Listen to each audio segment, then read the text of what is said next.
বন্ধুরা, আপনি কি এরকম একটা সুন্দর সানরাইজ দেখতে চাইছেন পাহাড়ের গা থেকে? এরকম একটি উপত্যকা যেটা একদম নিস্তব্ধ, আপনি একাকী প্রকৃতির সাথে এনজয় করতে পারবেন একটা সুন্দর কটেজের মধ্যে থেকে।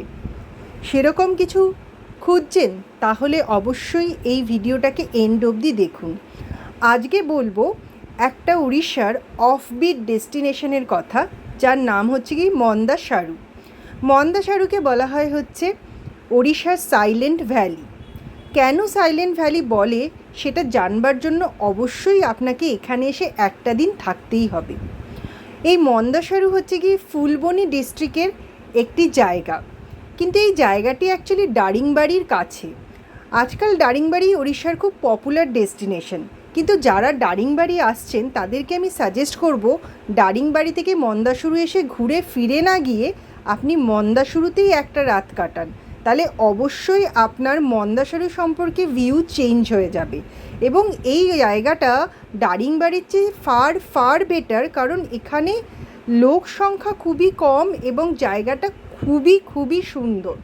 তো আজকে মন্দাসারু সম্পর্কে ডিটেলস আমি এই ভিডিওতে শেয়ার করছি। মন্দাসারু আপনার ব্রহ্মপুর স্টেশন থেকে মোটামুটি 4 ঘন্টা লাগে যেতে, বাইক আর মোটামুটি 147 কিলোমিটার। যেই জায়গাটা দারিংবাড়ি থেকে 1 ঘন্টা 15 মিনিটের ডিস্টেন্সে, মোটামুটি অ্যারাউন্ড 50 কিলোমিটার মতো। কিন্তু দারিংবাড়ি থেকে মন্দাসুরু যাওয়ার রাস্তাটা পুরোপুরি পাহাড়ে ঘেরা একটা সুন্দর রাস্তা। দুটো রাস্তা ধরে এখানে যাওয়া যায়। আমরা দুটো রাস্তাকেই এক্সপ্লোর করেছিলাম। যাওয়ার সময় একটা রাস্তা ইউজ করেছিলাম, আসার সময় আরেকটা রাস্তা ইউজ করেছি। তো আপনাকে এই ভিডিওতে মন্দাসারু সম্পর্কে আমি ডিটেলস দেবো। দারিংবাড়ির জন্য একটা আলাদা ভিডিও আমি বানিয়েছি। তো এই হচ্ছে কি কটেজে ঢোকার গেটটা, দেখতেই পাচ্ছেন ব্যাকগ্রাউন্ডে পিছনের দিকে পাহাড় আছে। বলে দিই, এই কটেজের চারপাশটাতেই কিন্তু পাহাড় এবং খুব একটা ডিপ খাদ রয়েছে, যেই জন্য এই জায়গাটাকে ভ্যালির মতো বলা হচ্ছে। আর জায়গাটা এতটাই নিস্তব্ধ, এতটাই কম লোকজন রয়েছে যে এটাকে নিস্তব্ধ ভ্যালিও বলা হচ্ছে। অনেকেই এখন দারিংবাড়ি থেকে মন্দাসারু এসে ঘুরে ওয়াচ টাওয়ারে দাঁড়িয়ে ভ্যালিটা দেখে চলে যান, কিন্তু আপনি যদি একদিন না থাকেন তাহলে এখানের সৌন্দর্যটা পুরোপুরি উপভোগ করতে পারবেন না। এখানে দেখাচ্ছি আমি আপনাকে যে কটেজ এখানে কীরকমভাবে অ্যারেঞ্জ করা রয়েছে। এখানে টোটাল আপনার রয়েছে হচ্ছে কি 6টা কটেজ। তো আপনাকে বুকিং করার জন্য ওয়েবডিসির ওয়েবসাইট থেকে বুকিং করতে হবে, এবং বুকিং হচ্ছে গিয়ে নেওয়া হয় 3500 প্লাস ট্যাক্স, যার মধ্যে খাওয়া দাওয়া সব কিছু ইনক্লুডেড থাকে ফর 2 পারসন। দেখুন এখানে যে কটেজগুলো আছে তার মধ্যে কটেজ নাম্বার 2টা হচ্ছে বেস্ট পজিশন, কারণ ওই কটেজটা একদম খাদের ধারে, যেখান থেকে খাদের ভিউটা অসাধারণ। একদম মনে হবে আপনি যেন পাহাড়ের কোলেই রয়েছেন। এছাড়া এখানে ফুল দিয়ে বাগান করে সুন্দর করে জায়গাটাকে সাজানো রয়েছে। কটেজ গুলোর মধ্যে 5 আর 6 নম্বর কটেজটা একদম ব্যাক সাইডে, যেখান থেকে ভিউ একদমই নেই বলা যায়।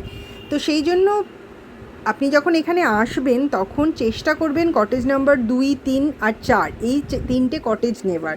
এবার কটেজ কিন্তু ফার্স্ট কাম ফার্স্ট সার্ভিস বেসিসে দেওয়া হয়। তো আপনি যত তাড়াতাড়ি এখানে আসবেন, আপনার আগে যদি কেউ না আসে থাকে বা বুকিং না হয়ে থাকে, তাহলে আপনি অবশ্যই আপনার ডিজায়ার কটেজটা পাওয়া যাবে। বুকিংয়ের সময় কিন্তু আপনি কটেজ নাম্বার উল্লেখ করতে পারবেন না, সেই রকম কোনো অপশান এখানে নেই। তো আসুন আপনাকে দেখাই যে কটেজের ভিতরে কী ছিল। কটেজের ভিতরটাও খুব সুন্দর। কটেজে যখন আপনি ঢুকবেন, ঢোকার পরেই কটেজের সামনে হচ্ছে গিয়ে একটা বসার জায়গা করে দেওয়া আছে। সেখানে বসে আপনি চা খেতে পারেন, জল খাবার খেতে পারেন, এবং এই জায়গাটা থেকে কাঠের ফাঁক দিয়ে আপনি পাহাড়টাকে খুব ভালো করে এনজয় করতে পারবেন। পুরো কটেজটাই হচ্ছে গিয়ে উডেন কটেজ।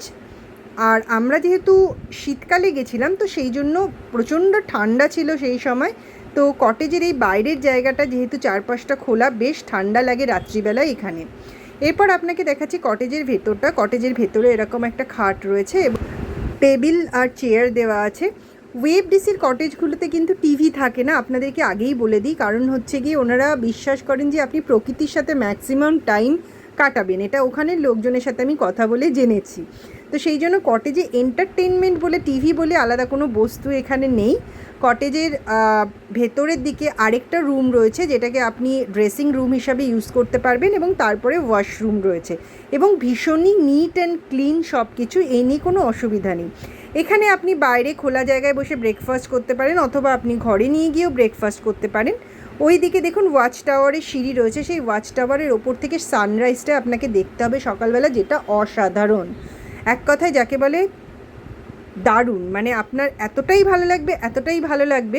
এটা আমি সকালবেলায় সানরাইজের দৃশ্য দেখাচ্ছি। যেদিনকে আমরা গেছিলাম সেদিনকে নিচে একটু মেঘ ছিল, সেই জন্য সূর্যটা অনেকটাই পরে আস্তে আস্তে ওপরে উঠেছে। বাট আমি ইন্টারনেটে যখন দেখেছিলাম তখন এরকমও আছে যে পাহাড়ের গা থেকে সূর্য বেরোচ্ছে, যেটা আমরা দেখতে পাইনি, কিন্তু খুবই তাছাড়াও এতটাই সুন্দর লাগছে। মোটামুটি এখানে দাঁড়িয়ে আপনি অ্যাটলিস্ট 12 থেকে 14টা পাহাড়ের রেঞ্জ দেখতে পাবেন, এবং একটা গভীর গিরিখাত দেখতে পাবেন। দুপাশ থেকে পাহাড় এসে ঢালের মধ্যে নেমে গেছে, এবং এই গিরিখাতটার ওই পাশটা থেকেই সূর্যোদয় হয়। এবার আপনি যদি মন্দাসরুতে না থাকেন তাহলে আপনি কোনোদিনই এই সূর্যোদয়টা এক্সপিরিয়েন্স করতে পারবেন না, যেটাই এখানকার ভীষণ ভীষণ সৌন্দর্যকে বৃদ্ধি করেছে। এবং এই জায়গাটা এতটাই নিস্তব্ধ, এতটাই নিস্তব্ধ যে আপনি প্রকৃতির মাঝে নিজেকে হারিয়ে ফেলতে বাধ্য হবেন। তো মন্দাসুরুতে এই জায়গাটা দেখার পরে এর ভিতরে কটেজের ভিতরে বাচ্চাদের জন্য খেলবার জায়গা করা আছে, দোলনা রয়েছে, এবং পাশে একটা বড় শাল বাগান মতো রয়েছে। কারণ কি অনেকেই যারা লোকাল লোক আছে তারা পিকনিক করতে আসে, তারা যাতে কটেজের মধ্যে না ঢুকে আসে সেই জন্য তাদের জন্য আলাদা স্পট করে দেওয়া আছে ওখানে। তো এটা আপনাকে আমি দেখাচ্ছি এইখানে মন্দাসুরুর সেই গিরিখাতটাকে। এটা হচ্ছে গিয়ে আমি ওয়াচ টাওয়ারের ওপরে রয়েছি, সকালবেলা ওয়াচ টাওয়ারের ওপরে। ওয়াচ টাওয়ারের ওপর থেকে আপনি দেখতে পাবেন ভেতরের পুরো কটেজের দৃশ্যটা। চারপাশে কিন্তু পাহাড় রয়েছে। এবার মন্দাসুরুতে কি দেখার আছে? মন্দাসুরুতে দেখার আছে হচ্ছে কি মন্দাসুরু আসার রাস্তাটা, চারপাশে পাহাড়। আপনি কটেজ থেকে বেরিয়ে একটু হাঁটুন, হাঁটলেও দেখবেন যেন পাহাড় আপনাকে ফলো করছে। তো মন্দাসুরু এই কটেজ থেকে 1.5 কিলোমিটার দূরে আছে একটি সুন্দর ওয়াটারফল, যেটার নাম হচ্ছে গিয়ে টিসো গুরুন্দু ওয়াটারফল। এই ওয়াটারফলটা যাওয়ার জন্য আপনাকে এখান থেকে গাড়ি নিতে হবে। তো গাড়িতে করে বেশিক্ষণ না, মিনিট 5-7 ডিস্টেন্স। আপনি যদি হেঁটে যেতে চান তাহলে 20 থেকে 25 মিনিট হাঁটতে হবে আপনাকে। তো আমি সাজেস্ট করবো গাড়ি নিয়ে যান, কারণ কি যে ওয়াটারফলটা রয়েছে সেই ওয়াটারফলটা বেশ খানিকটা হাঁটতে হবে আপনাকে ওয়াটারফলের নিচে যাওয়ার জন্য। তা এখন দেখুন আমরা টিসো গুরুন্দু ওয়াটারফলের দিকে যাচ্ছি। এটা হচ্ছে ওয়াটারফলে যাওয়ার রাস্তাটা। মোটামুটি আপনাকে হাফ অ্যান আওয়ার মতো ট্রেক করতে হবে এবং অনেকটা নিচে যেতে হবে। রাস্তাটাও ভীষণ সুন্দর, চারপাশে পাহাড় দিয়ে একদম ঘেরা রাস্তা, দারুণ দারুণ এক্সপিরিয়েন্স। তো আমরা এখান থেকে বাইরে থেকে একটা লাঠি কিনে নিয়েছিলাম যাতে আমাদের হাঁটার সুবিধা হয় সেই জন্য।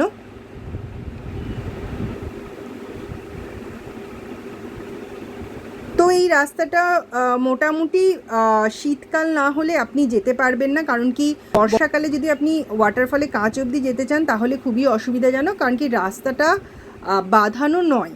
তো এখানে আমরা যেহেতু শীতকালে গেছিলাম তাই জন্য একদম ওয়াটারফলে কাঁচ অবধি গেছিলাম।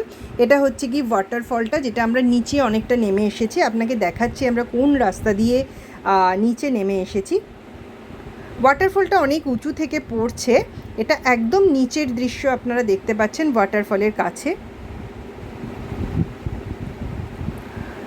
বর্ষাকালে এখান অবধি নিচ অবধি আসার কোনো প্রভিশন আপনি পাবেন না, কারণ রাস্তা ভীষণই মানে জঙ্গলের মধ্যে দিয়ে। যে আপনি দেখতে পাচ্ছেন রাস্তাটা, এবার দেখুন এই রাস্তাটা ধরে আমরা ওপর থেকে নিচে নেমেছি। এটা আমরা ওপরে ওঠার সময় ভিডিওটা করেছি, কারণ নিচের সময় নিচে নামার সময় এত সাবধানে পা ফেলতে হচ্ছিল যে ভিডিও করা আমার পক্ষে পসিবল হচ্ছিল না।